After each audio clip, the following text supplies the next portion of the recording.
Parce que le procureur général de la République, qui le poursuit du fait qu'il y a des victimes, est incapable de présenter ces victimes devant vous, devant la justice, devant tout le monde, devant quiconque viendrait demander mais où sont les victimes.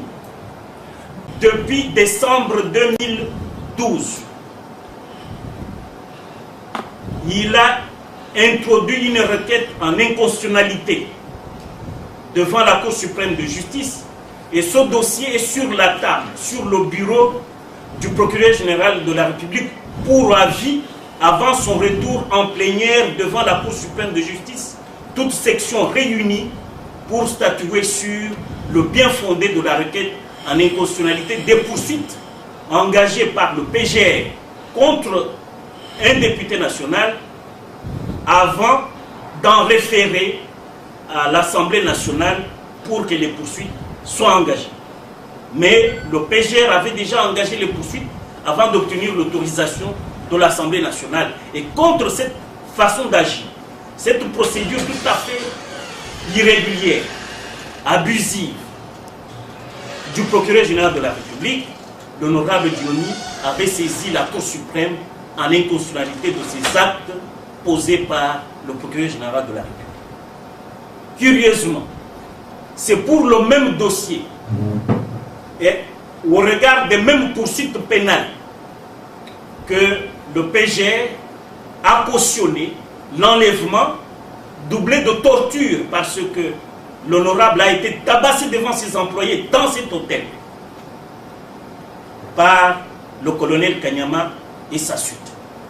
Donc le PGR, qui doit lui-même protéger les justiciables, cautionne l'incivisme des policiers, il refuse d'obéir à une ordonnance rendue par la haute cour de justice de la République démocratique du Congo, et on se demande où l'on va. C'est pour cela que l'honorable député Diomi Ndongala prend l'opinion à témoin à travers votre ministère que si d'aventure cette situation perdurait, il prendrait tout son courage, comme il en a l'habitude, de faire en sorte que, à la faveur de son combat pour délivrer la République démocratique du Congo de la barbarie et de la dictature, que le premier avocat général de la République, le plus préséant de l'office du PGR, recevra une plainte en bonne et due forme signée de l'honorable député Eugène Diomi Ndongala contre le procureur général de la République pour tous ces abus, pour tous ces actes qui sont tout à fait infractionnels, à savoir rébellion contre une ordonnance rendue par la Cour suprême de justice d'assigner l'honorable député à résidence surveillée, de cautionner la torture, les brimades, les enlèvements, les traitements cruels, inhumains et dégradants que l'honorable a subis des suites des actes posés par le colonel Kanyama et sa bande sous la protection du procureur général de la République. Mais dans ce pays qui est un état de droit, comme le dit l'article 1er de la Constitution de la République, vous n'êtes pas sans savoir que l'article 162 de la Constitution oblige quiconque de surseoir tout acte, tout procès contre tout justiciable une fois que la Cour suprême est saisie. Et le code de conduite de l'agent public de l'État, promulgué par le président de la République le 3 octobre 2002, en son article 1er, dit que les agents publics de l'État, dont les magistrats des cours et tribunaux, notamment le procureur général de la République, doivent poser les actes en respectant le haut degré de responsabilité de leurs fonctions par rapport à ce qu'attend d'eux la collectivité nationale. Aujourd'hui, devant cette inexécution de l'ordonnance rendue par la Cour suprême, l'opinion est rassurée que le procureur général de la République ne respecte ni les lois de la République, ni la Constitution, ni les instruments internationaux protégeant les droits et libertés fondamentaux. C'est pour cela que nous avons voulu protester contre cette façon de faire du procureur général de la République ou au nom de notre client, le président de la DC, l'honorable député Eugène Diomi Ndongala. Plus récemment, annoncé aussi pour un complot contre la vie du chef de l'État, etc. Est-ce que vous pensez mais c'est un acteur politique majeur dans ce pays. De la même manière que le procès du viol est un canular, le fameux procès potentiel ou virtuel, je l'appelle virtuel, parce que faire un coup d'État avec une machette, avec des morceaux de bois, je ne sais pas de quoi ça retourne, mais nous croyons, à la lumière de ce que nous avons au dossier aujourd'hui de sa détention, que s'il est détenu, ce n'est pas pour le problème du fameux complot, parce qu'il est tellement imaginaire que même les autorités sont embarrassées. Je crois qu'il s'agit de ce fameux dossier de viol et on voudrait le garder parce que le procureur général de la République se trouve dans une impasse. Il ne sait pas présenter devant le public les fameuses filles violées par les victimes du viol devant l'opinion publique. Il ne sait pas les présenter. On ne sait pas les trouver à Kinshasa. C'est une histoire tout à fait imaginée par le colonel Kanyama et sa bande. Il voulait simplement cambrioler le siège de la DC le 26 juin de l'année passée, et parce qu'ils ont échoué à peut-être assassiner l'honorable député qui gênait à cause de la sortie officielle de la plateforme dénommée majorité présidentielle populaire, et ayant échoué leur opération, ils ont maquillé cela avec un viol tout à fait imaginaire. Et aujourd'hui, sachant bien qu'ils sont incapables de présenter en justice devant le juge naturel, à savoir la Cour suprême de justice, présenter l'honorable député et ses victimes, ils imaginent un procès, soi-disant qu'il est dans un complot. Mais nous croyons que s'il est en détention, parce que le mandat qui a été présenté après enlèvement porte sur le dossier du viol. Et comme moi, en tant qu'avocat, je ne parle que du dossier que je connais, je parle, je pense et je reste ferme qu'il s'agit du fameux dossier du viol. Oui. Maître, je voudrais savoir, est-ce qu'il est prévu, vous qui êtes de ce qui se passe maintenant à la Cour suprême de justice, est-ce qu'on peut tout ce qu'il est en train de faire? De la prise à partie.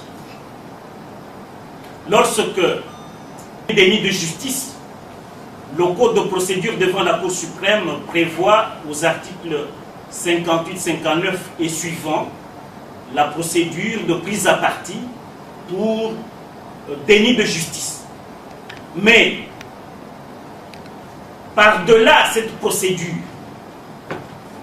lorsqu'il s'avère que c'est de manière discrétionnaire et manifestement d'un dol personnel du magistrat qui exécute son ministère avec acharnement pour nuire à un paisible citoyen, ce citoyen, par les droits et libertés qui sont garantis par la Constitution, ces mécanismes-là, il peut, après ou porter plainte contre le procureur général de la République. C'est ce que l'honorable député devra faire.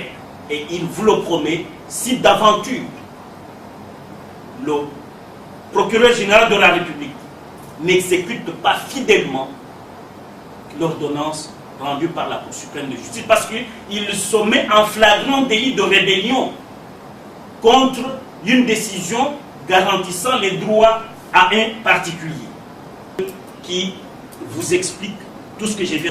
Lorsque la Cour suprême à la fin, qu'est-ce que les débats suprêmes? C'est la première question. La deuxième question, il faut se référer auprès du président ou bien la Cour s'est exécutée. La position de l'honorable député devant la saisine, que la Cour était déjà saisie, la Cour aurait dû déclarer un non-lieu aux poursuites et ordonner sur les bancs la main levée de la détention de l'honorable. Mais parce que ça n'a pas eu lieu, la Cour a estimé que, n'ayant pas examiné le fond, comme l'honorable était présenté juste pour régulariser sa détention, à la lumière de l'article 104 de son code de procédure, devant cette Cour-là, la Cour a estimé, disais-je, de placer l'honorable à résidence surveillée. Et l'exécution de la décision rendue par la Cour est réservée au PGR. Mais le PGR n'a d'autre obligation, n'a comme devoir que d'exécuter fidèlement, pas de rétoquer ni de tronquer l'exécution de la décision rendue par la Cour.